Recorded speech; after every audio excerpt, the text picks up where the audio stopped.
Welcome to the latest episode of our podcast series for financial advisors. Today's episode is 6 Months Later, Why a Former UBS Lifer Considers Independence His Do-Over. It's a conversation with Ahmie Baum, founder and CEO of Interchange Capital Partners. I'm Mindy Diamond, and this is Mindy Diamond on Independence.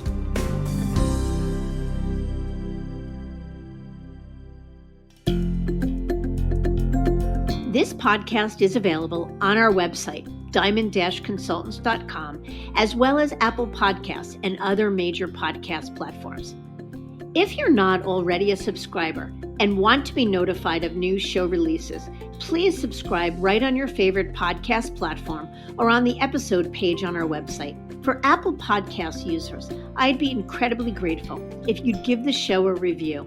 Your input helps us to make the series better and alerts other advisors like you who may find the content to be relevant. And while you're at it, if you know others who could benefit from the series, please feel free to share it widely.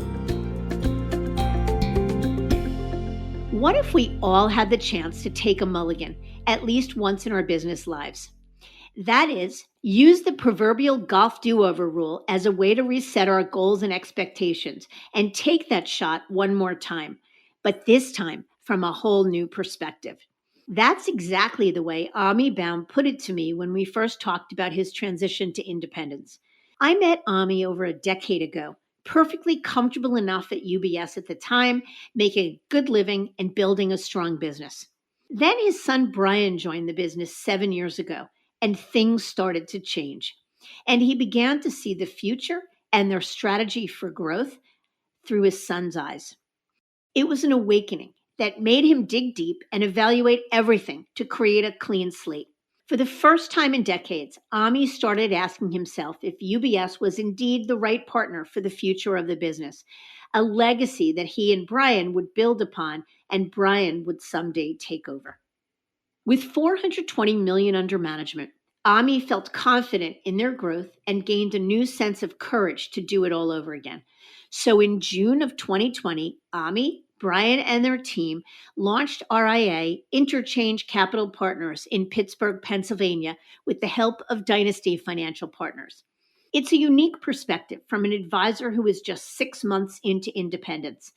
Ahmie shares the story around the events that precipitated his change of heart, what other options he considered, how they planned for the move, where they are now, and much more. So let's get to it.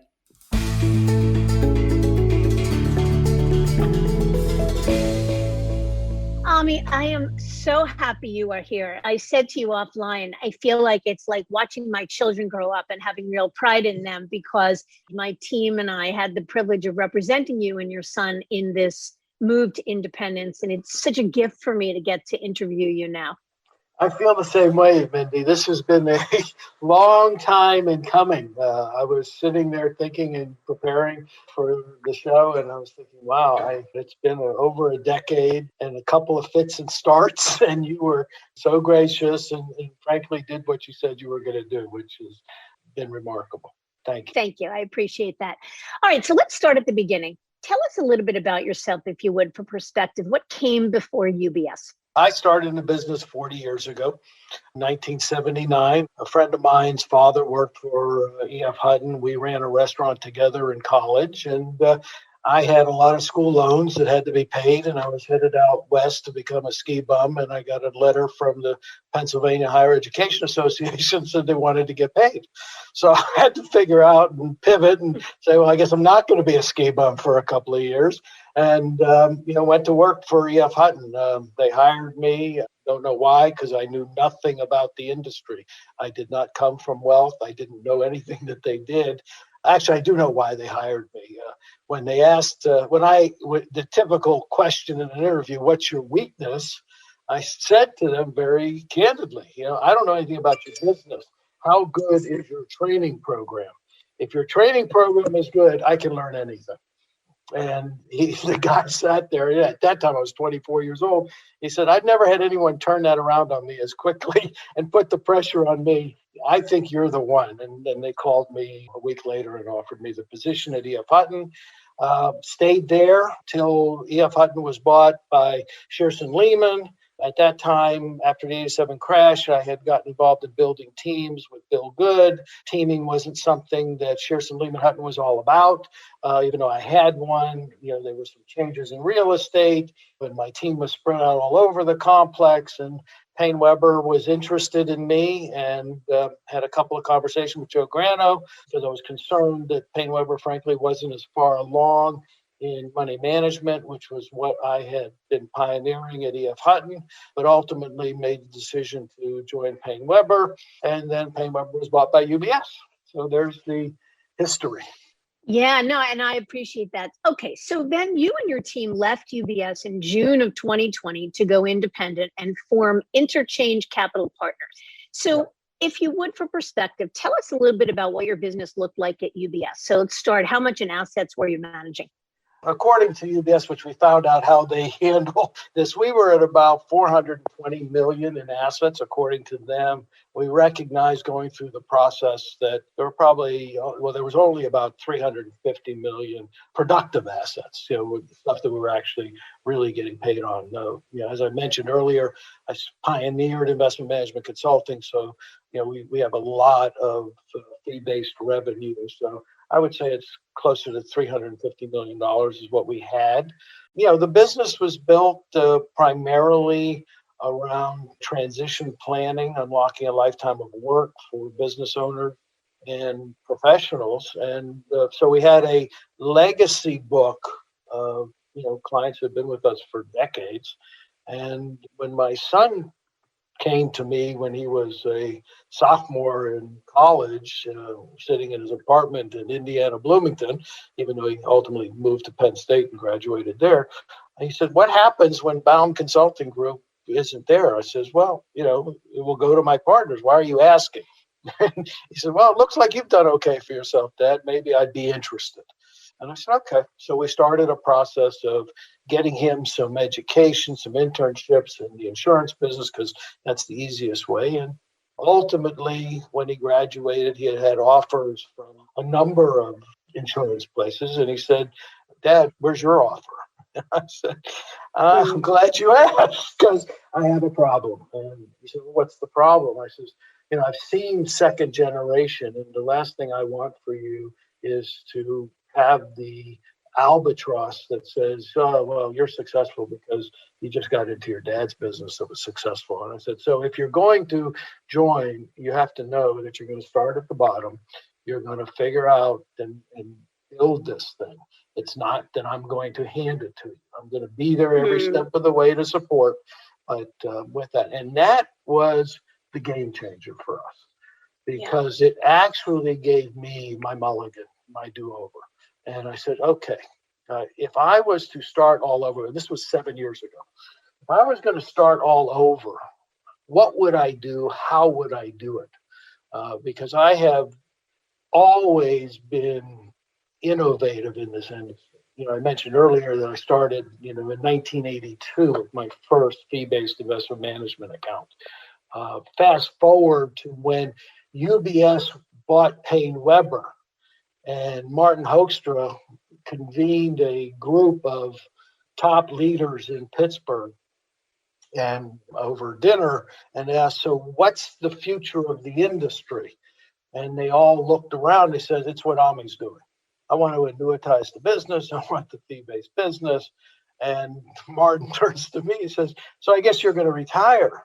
And I says, "Just to the contrary, I think there's a next phase of this industry that's really important, and that's truly delivering on comprehensive, collaborative planning." And that was that recognition that the industry needs to move there isn't there. Clearly it is there on a certain level. And so when Brian shows up, we get the opportunity to do the do-over.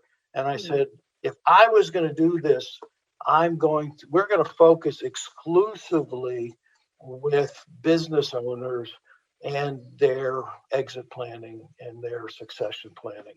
And the reason why is because I had some very dear friends at UBS in the ESOP group in Atlanta, Keith Marika and Bruce Bickley. And I watched when we first met at Chairman's Council, I was ahead of them and they were behind me. And in no time did they eclipse me. And most importantly, at a conference with Bruce Bickley, where I learned about the blue ocean strategy, I turned to Bruce and I says, "Oh my God, you've created a blue ocean strategy." And so I said, my do-over is we're going to create a blue ocean strategy around this single largest, most complex financial transaction of these people's lives. And we had already done some of this stuff because we were so focused on planning. But that was the piece that really ended up changing the trajectory of our whole business in my career. So much to unpack in what you just said. And I want to take it in a couple of different directions. First of all, big smile on my face when you talk about bringing your son, Brian, in, because I think, as you know, my son works with me. He's now the president of our firm, and nothing in this world has been a greater gift for me or made me prouder than having the opportunity to work with him and see him grow and thrive. I also love how you put it about it gave you your do-over, because I talk with so many advisors about how the time, they're sort of going along, they're either happily happy enough or they're unhappily happy enough, meaning they're frustrated, but it's good enough for them. And when they bring their next generation in, it's when they begin to put on different goggles and really have different expectations for the business, where they begin to say, boy, what got me here isn't necessarily what's going to get him there. And if I care about his future and his legacy, or her future and her legacy, I need to do something about it. So I want to get to that in just a moment, because that's really important to me. But I'd like to give our listeners some perspective on a little more perspective about the business. So you left UBS managing what they called 420 million, which was really about 350 million. Did your typical client look then like it looks today, the business owner? And give us a little bit more just about the business then and now. How much are you managing today, almost a year later? How many were on the team then? How many now, et cetera? Yeah, we're at 350 million, as of this morning. So we've brought over all the productive assets, which within, we're not quite a year, we're actually, maybe 6-8 months. So one of the things that happens when you go after this business owner segment and the way that we did it, there's a very long lead time for this stuff. It's part of the reason why I think it's a challenge for wirehouses to go after this business.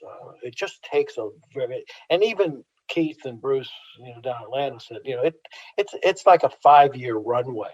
So, Brian started 7 years ago, 2 years.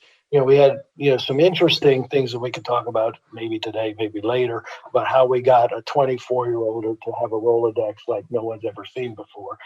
But it took a while, and our best year of asset transfer or about new assets was in 2019. We brought in a $70 million family. It was like, what? That was the market telling us that we were on the right track. Validation. The total validation with it. So the book up until that point was a lot of professionals, doctors, lawyers, accountants, executives, that primarily because, as I said, my work for the last 40 years has been all about transition planning, unlocking a lifetime of work. And if you were a business owner or a professional, whoever, it wasn't a niche in terms of that. It was just a niche in terms of the planning and the process and how we went about helping people with the largest financial transaction of their lives, which is not just, and I know we'll get into this, it's not just about the money. So our book is pretty similar. The very interesting thing was through the transition, we brought on 4 new clients. What? This thing has really just, I sit here today in 6 months and pinch myself. So there were 8 of us at UBS, and we took 7 of them, and all of them are millennials. So it just wasn't about Brian. It was about Kendra and Chris and Evan and Alyssa. It was about looking and hearing from them some of their frustrations around working in these big firms. There were a number of things, but when we recognized that we had this unbelievable growth strategy, and then the question became, well, where are we going to grow? And you and I had this conversation, but your listeners don't know is we went down this road. This was the third time. Okay. And I stopped 2 times before. And the reason why I stopped is because, as I told you, I don't know if we're going to grow. Let me try to double it at UBS first, and then I'll see. And then I recognized that once we identified this growth strategy, was UBS the right place? And it wasn't just UBS, Merrill, any of these, because they just take so much for it. Yep. All right. So again, I want to come back to that. But how did your clients respond to your decision to leave UBS and go independent? You said all of your clients followed you, but what was their response? Yeah, most of them did. I mean, look, I did this one time before. And as much as I have an optimistic view and I believe we're always doing everything, and everyone's going to come. Well, everyone didn't come, but we replaced them, obviously. And there were some disappointments. But by and large, the comment was, I'm there because of you. I certainly need to understand this because UBS has a very strong brand. And UBS was on the attack, which is a whole other story that at some point I'd love to unpack with you around protocol, non-protocol, but we'll hold that later for some other time, around it. I just think it's a travesty that they bring people in and then, they fight so hard when people leave. It's just the whole thing doesn't make sense to me. And I don't think it's fair for the client. So the biggest issue is to get the clients comfortable with the custody and the safety and the security of their assets. And that's where having BNY Mellon Pershing as our custodian out of Pittsburgh, that was a major good decision. Now, we went through the due diligence as we had to do.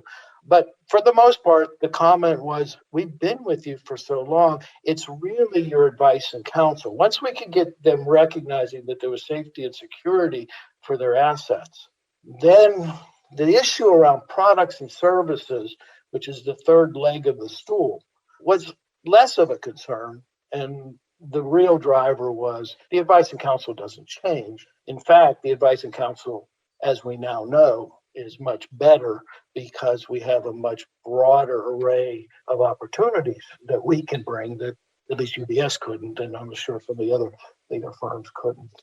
So we've been with you, and it's what everybody said would happen. But I will tell you, that June 12th, 2020, on my 65th birthday, when I resigned, I was back at zero. And those first 2-3 months of battling UBS and battling all the financial advisors and pulling all this stuff together, you don't go into this thing lightly.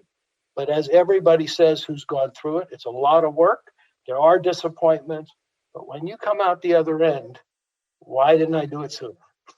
Yeah, well, that's what everybody says. And, you're a unique interview for me because while I've had the privilege and pleasure of interviewing many breakaways now, you're the only one I've interviewed that's at less than a year since break.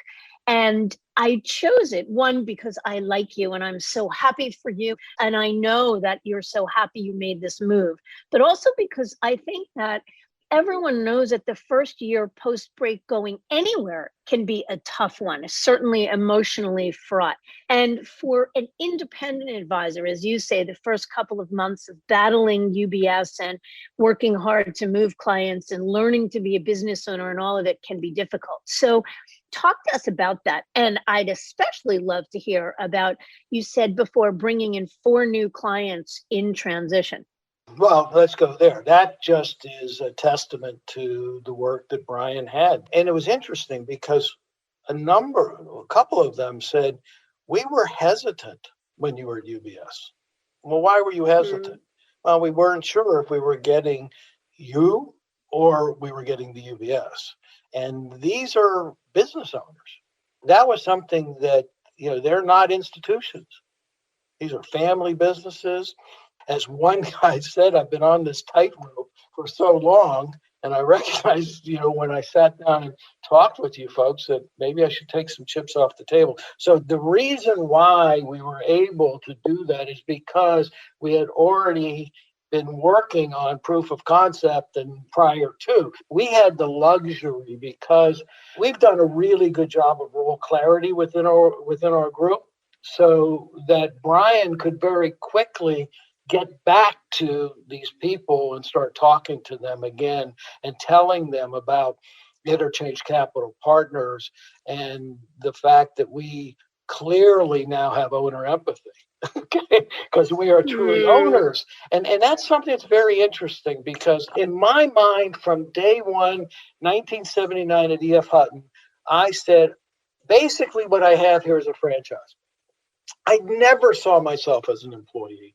The reality that proved itself to me was that's all I really was. And that was, you talk about the straw that broke the camel's back, was that recognition, because I had this thing all mapped out. I had this thing figured out, and I talked to you about it. I'm going to get all these thousands of shares of UBS stock every, and I would the dividend off of that. I was a lifer. You knew that. I told you. They took really good care of me, and that aspect of it. So that's how we brought the new people in for it.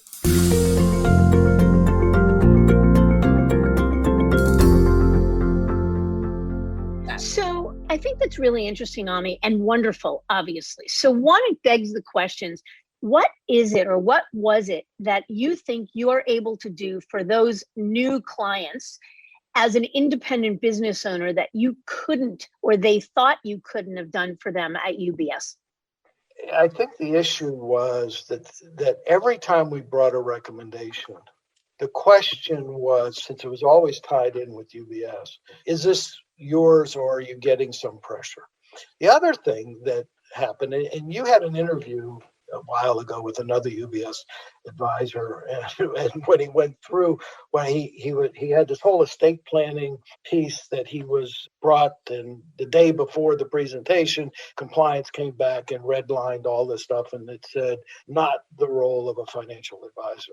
I had the exact same experience, because as we were building out this business transition work, at the time we called it the Business Transition Group at UBS, I built out a white paper. I was working on it, and I sent it off to compliance. And there's a number of things that you have to do for a business owner that's business related. Exit transition planning and exit planning has the business and the personal. Well, all the business strategies around maximizing and protecting the business, okay, all kinds of different things, they would redline, not the role of financial advisors. Wait a second. This is planning. And we were the poster child for planning at UBS. We charged hard dollar for planning. We got and so the issue was, when we would go to a business owner, they had to sign a financial planning agreement. That means we had to deliver a financial plan. Well, what about all the business consulting work? What about valuation work? What about all the things around incentive compensation, employee? And it's just a whole menu of items that we really couldn't bring to the table, because it doesn't fit the role that the financial advisor, according to UBS's compliance. And so the opportunity set to really go into it, and then the agreement that they signed, the first client, our very first client, signed a $42,000 annual consulting agreement that had nothing to do with financial planning. It had to do all with the business planning. We could never have gotten that done at UBS. Yeah, I know which episode you're referring to. It was an interview I did with Terry Cook some months back, who was a UBS advisor. His straw that broke the camel's back moment was exactly that. He was putting together a presentation, a PowerPoint presentation for a client event or something he was doing. He had submitted it to compliance probably a month before the presentation. And 2 days before the presentation, he got the whole thing back redlined with a million places that said not the advisor's role. And that's when he realized it was time to go. So that makes perfect sense. Yeah.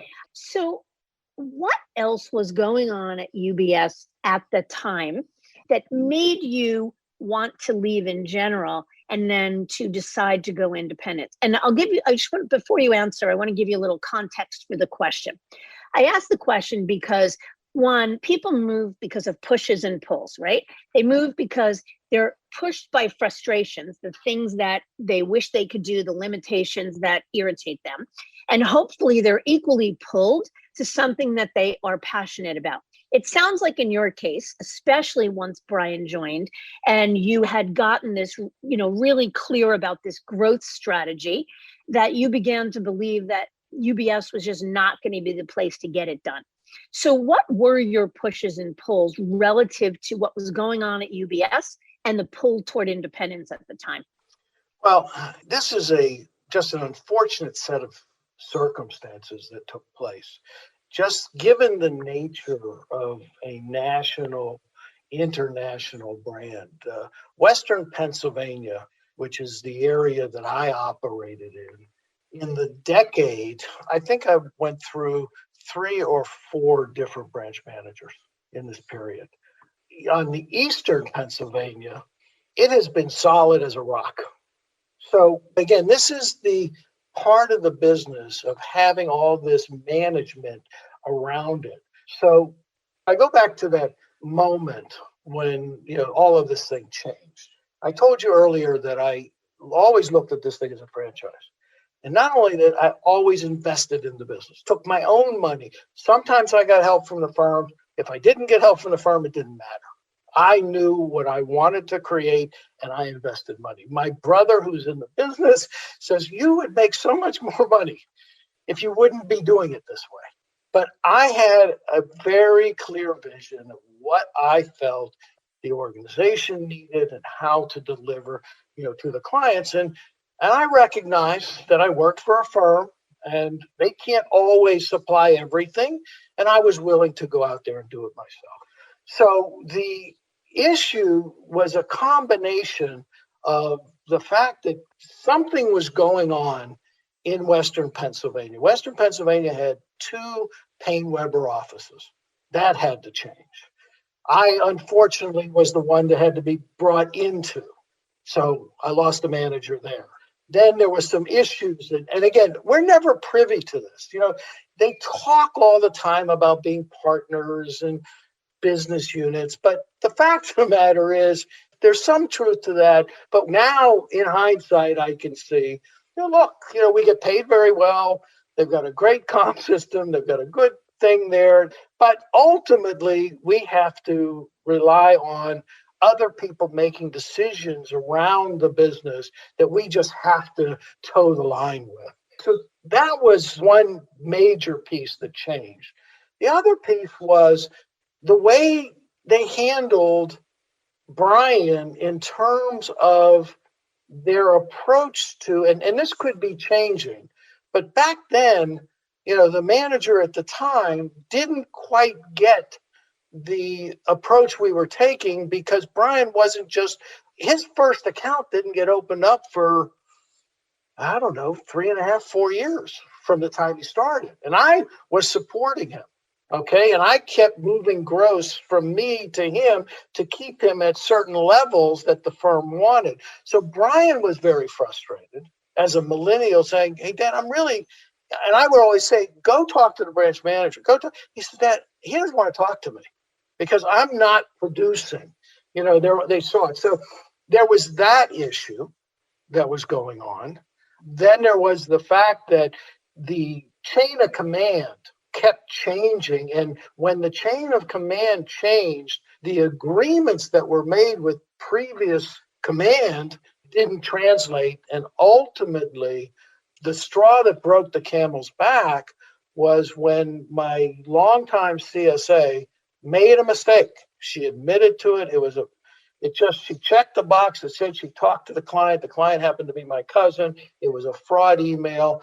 $25,000 went out. 15 minutes after she checks the box, my cousin calls, says, I got hacked. It wasn't me. She did it because she had done this for this guy for decades. Everything looked right. And there's a zero tolerance policy, as there should be. So I'm not saying that. And she was going to retire 6 months later. Well, 6 months before that, I knew, based upon the agreements of how much compensation the firm was going to pay and how much I was paying out of pocket, that I had to make a decision. And because we are planning oriented, I wanted to hire a planning specialist. So we ultimately hired a planning specialist, and I invested in the business 6 months earlier, knowing that when she retired, I expected that the money that the firm was paying for her portion of compensation, I was going to get back into my pocket. So she gets fired. I turn to the current branch manager saying, now look, I just want to be clear. I want to be very clear. I expect that money to come back into the system because, frankly, I've already invested and spent it with this estate planning attorney that I hired to do the planning. Oh, yeah, no problem. Matter of fact, I'm working with the region, and we're going to try to do a better job because I know what Brian's doing, and I understand what you're doing, and I buy into this blue ocean strategy that you're executing on. I said, great, wonderful. Well, this was in December of 19 or November of 19. February of 19, I get the call from the branch manager. You're not going to like this. Don't tell me. He says, not only aren't they going to give you the money, but you can't hire and replace that person. I said, what? And again, there was a health issue with the regional guy that was a terrible thing for him and his family to go through. It just was a combination of events so that my support system that I thought was there ended up not being there. And the decision-making process boiled down to a number. So the new divisional region, and I always forget the layers because I really don't pay attention. I keep my head down. I figure out what I want to do and what we need to do for the clients and where we want to grow the business. So ultimately, they said the regional guy was out on a horrific health issue. So the new divisional guy above him didn't know me from Adam. They looked at the numbers. The numbers say that I'm twice as expensive as any of their other financial advisors. I'm the one they're going to cut. So you got to be kidding me. And I talked to this new guy, and he says, look, you saw the earnings. It's a business decision. We got to look at this as a business. You got to do your share. Well, wait a second. I've done my share. I gave my time freely to help train people around money management, to help train people around planning, how to charge for planning. I mean, remember, we were the poster child for what UBS wants to be. And so he didn't know any of that stuff.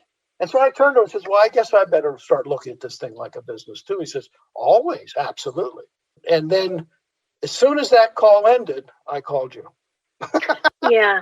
So that was the straw that broke the camel's back. But I will tell you that Brian was having issues with the way they were approaching. Kendra, who was this remarkable millennial who had a strong background in banking and saw how a big bank is, she says, Ahmie, it's just unbelievable the amount of work that we have to do to protect UBS. And that was the other thing. Once I had made this decision and worked through this, I remember going through a compliance piece. And they're totally right. And the compliance was probably money laundering or something, and it says, we are the gateway to the global financial system. We all have to protect that. And you know what? They're 100% right. My response was, my clients and me, we're not at the gateway of that at all. So the amount of money and time and energy we spent around that. So you put all that stuff together. But the key, and I keep telling you, the key reason is I knew we had the growth strategy because I never took anything for granted. I appreciate every single client that came over, and the vast majority of them did, but I would never have left. And this is the reason why I didn't do it the second time around, because the growth strategy with you, that the growth strategy hadn't proven itself, and I wanted to prove it first. To those that are listening, and I remember talking to somebody who, when I was doing this, and once I had chose Dynasty, and I know you're going to get into why I chose Dynasty and everything like that, this other gentleman who was with Dynasty talked to some people and who went all independent and then backed away. And the reason why they backed away was because there was no growth strategy. So I think it's a critical piece. Now, you might have a big enough book of business where $1 billion breakaways, that may not be as important, for it, but for a $300-400 million book of business, for me, without the growth strategy. So yeah, there were all these things that lined up, but I have to go back to, the growth strategy to say, oh, we can do this. And now let's grow it, because the question is, do I want to leave? Well, first of all, the opportunity is huge out there. There's trillions of dollars available for us, for those that get it right. It's huge. So now the question becomes, do I want to give 50% or 40% or whatever? Let's just call it 50%. Do I want to give that to UBS to make the decision, or Merrill or Morgan or whoever, to make the decision about what to do, and then I not have any ownership of that other than I own the stock? The notion for you, the clarity around, now I'm confident about my growth and I know what it is I want to do, is everything. I get that completely. But you could have taken that same growth strategy and done a million other things. You could have gone to another wirehouse and would have been paid a lot of money to do it. You could have gone to a regional firm where you would have encountered Kendra and Brian might have been a little happier, less bureaucracy, and paid a lot of money to make the move. You could have gone to a quasi-independent or a boutique model like a Rockefeller. And all of those models would have paid you significant transition money. And yet you chose to go independent, walking away from unvested deferred comp. How did you reconcile that? A couple of things. I ask myself this question regularly. What would you do, Ahmie, if you weren't afraid? That was an important litmus test. So that was number one. Number two, thanks to you and Deborah, you gave me the opportunity that I needed to learn about these. So first of all, the move to Morgan and to another wirehouse, because I know this industry, that was a lateral move, and I understand why advisors who are 65 years old do it. I remember the first time when a friend of mine says, look, Ahmie, I just took care of my life. I monetize it. I don't really care if I get anything grown or not. I got all the money now, and whether I hit the back ends or not doesn't matter. I'm clipping coupons for the rest of my life and my family. I'm good. That was not what I wanted to do. I got a lot of life left in me, I hope, and I've got a lot of passion for this business, as you know. So for me, that just wasn't on the table. There's nothing in my mind. I think there are differences between UBS and Morgan and Merrill and, those kinds of things. But for the end user experience, which is me as the FA, I don't see much difference with it. So that wasn't even an option. As we started to evaluate the hybrids and some of these others, and I want to say this as nicely as I can, because sometimes I say this and people get offended by the way I present things. I'll just say it the way it is. We looked at all of these other options. We felt that they were good places as an intermediate step.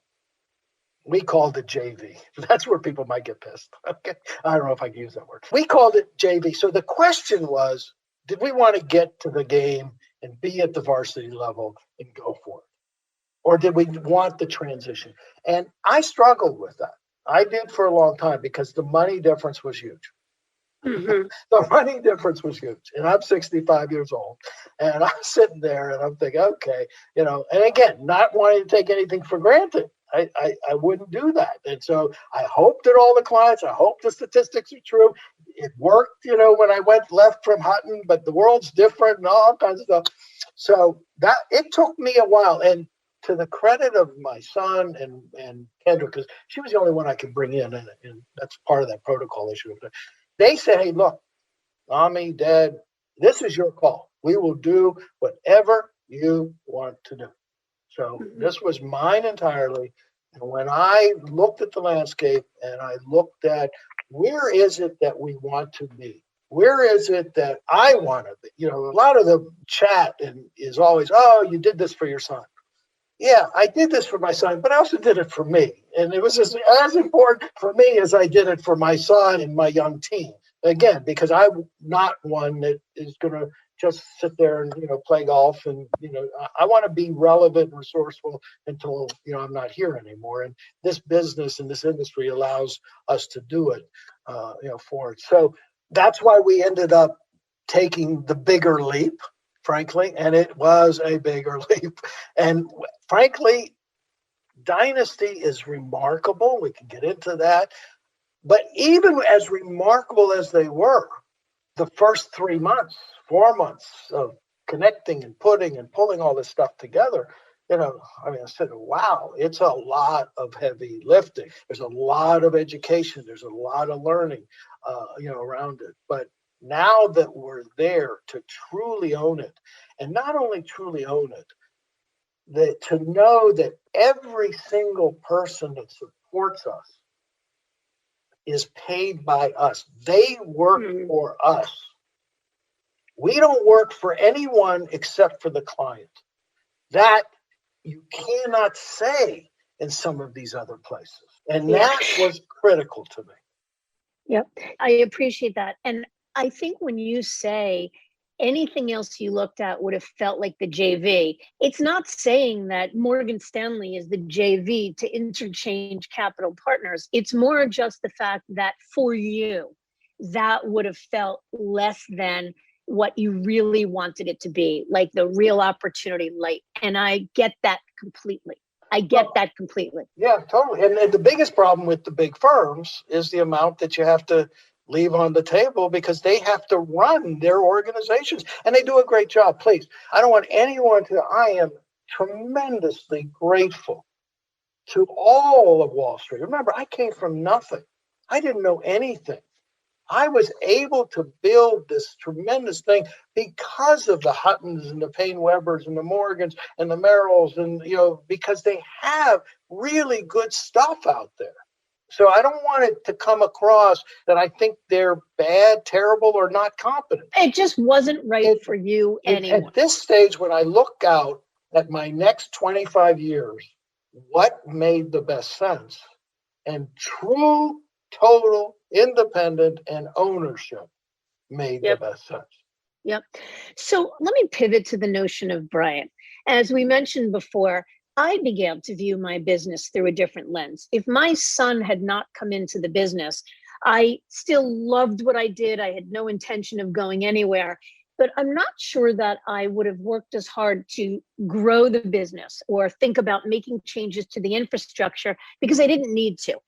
But for me, my son coming in was a game changer. And you mentioned, you said, Brian gave me my mulligan. It was my do-over. How would I really want to do it?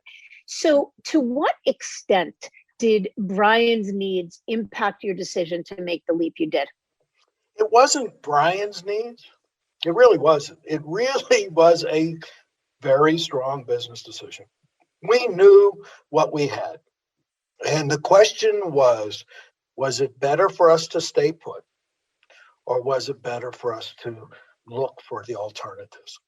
And from two lenses, from the client's perspective and our ability to really, get our hands around family office light types of work, and from how much we would have to support the rest of the organization, because we knew without a doubt that the growth was coming.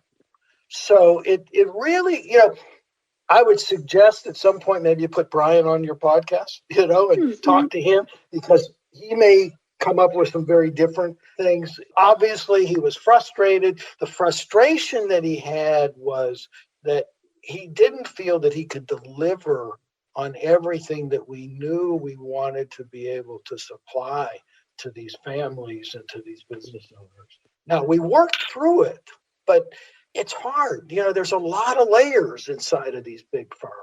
And I get them, and I understand compliance, and they have a lot on their plate. They got a lot of constituents that they have to take care of, and they got regulators all over them and all kinds of stuff, because, in fact, they are the gateway to the global financial community. And unfortunately, there are some bad apples in our business. with it. So I think it was more that from the client's perspective, we felt we could do a better job for sure.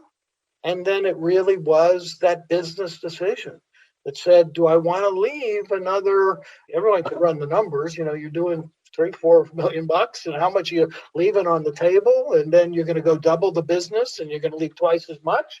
And you got to go and negotiate all the time with people that are great people. They're committed. There's some phenomenal people in these roles, but they have their constraints.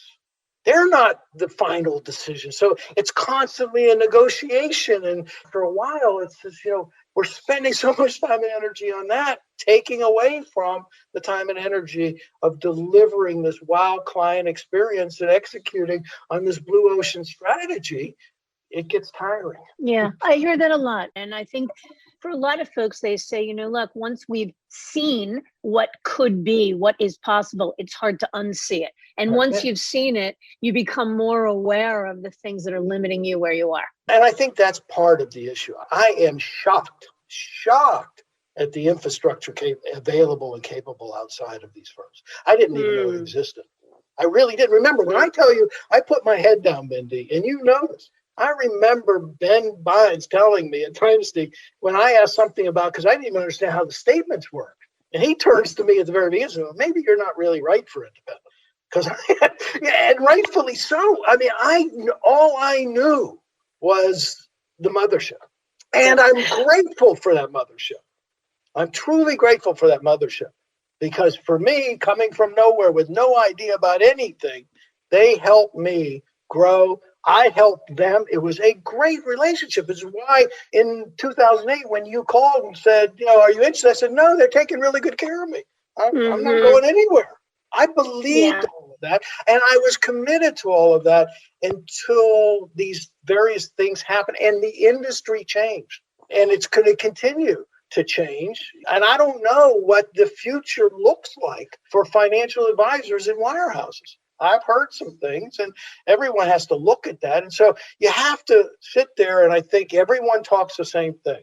You have to look, if you are truly committed to the business, the industry, the clients, you have to take a look and find out where's your best place. For many people, it's at UBS, it's at Morgan, it's at Merrill. And I get it, and they're absolutely right. There's a tremendous amount of great things that these firms offer and be able, but it does not come free. There's a cost to it. And I think when you put these things down, everyone has to make the decision. And today, the infrastructure outside in this RIA space, especially for those bigger teams and for those growth-minded organizations, it's a very viable option. Yeah, that's exactly right.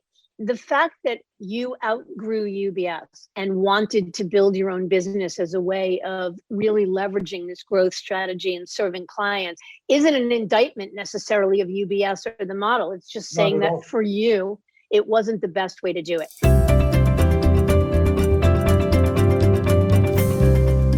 I've got one final question.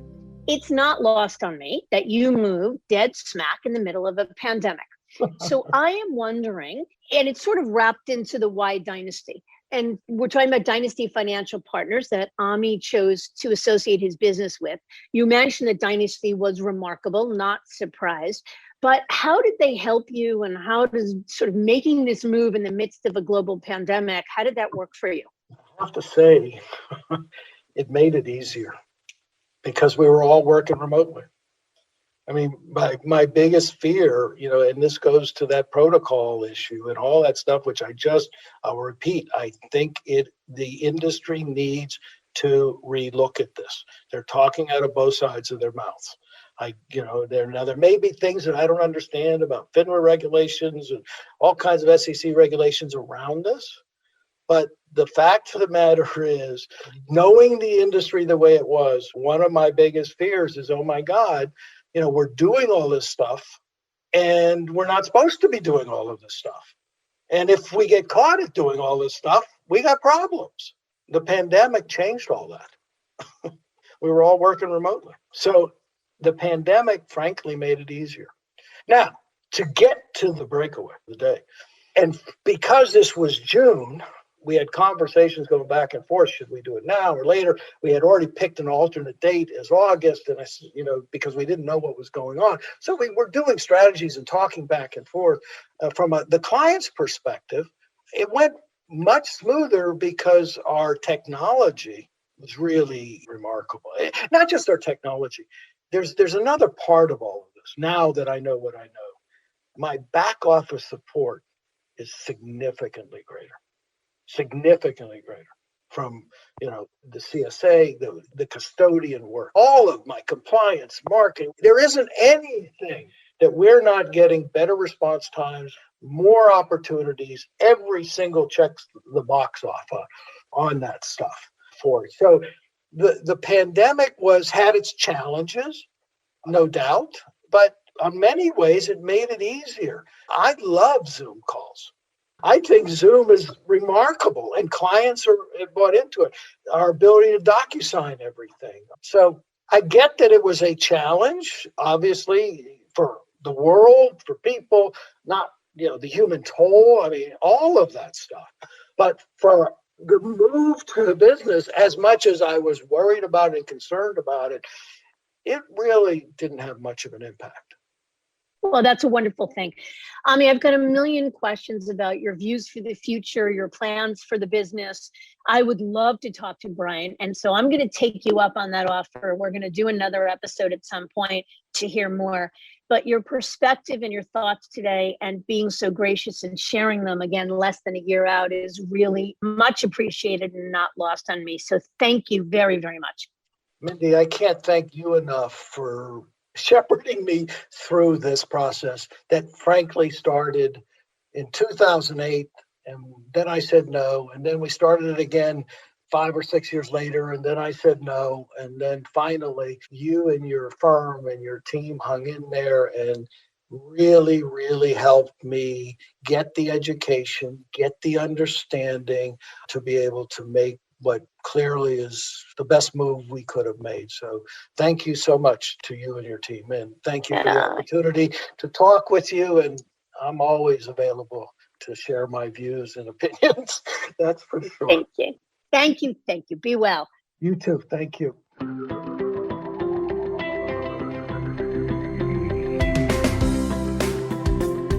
It's not often that advisors are willing to talk about their leap shortly after, so I'm grateful Ahmie was able to share a fresh perspective of the early stages of their transition to independence. While I think many of our listeners will find his commentary relatable, there's one statement he made that I think is most relevant. What would you do if you weren't afraid?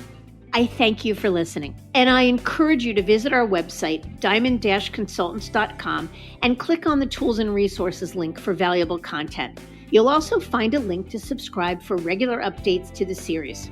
And if you're not a recipient of our weekly email, Perspectives for Advisors, click on the blog link to browse recent articles. These written pieces are an ideal way to stay informed about what's going on in the wealth management space without expending the energy that full-on exploration requires. Feel free to email or call me if you have specific questions. I can be reached at 973-476-8578 or by email at mdiamond@diamond-consultants.com.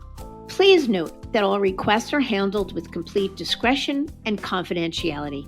And again, if you enjoyed this episode, feel free to share it with a colleague who might benefit from its content. And if you're listening on the Apple Podcast app, I'd be grateful if you'd give it a star rating and a review. That will let other advisors know it's a show worth their time to listen to. This is Mindy Diamond on Independence.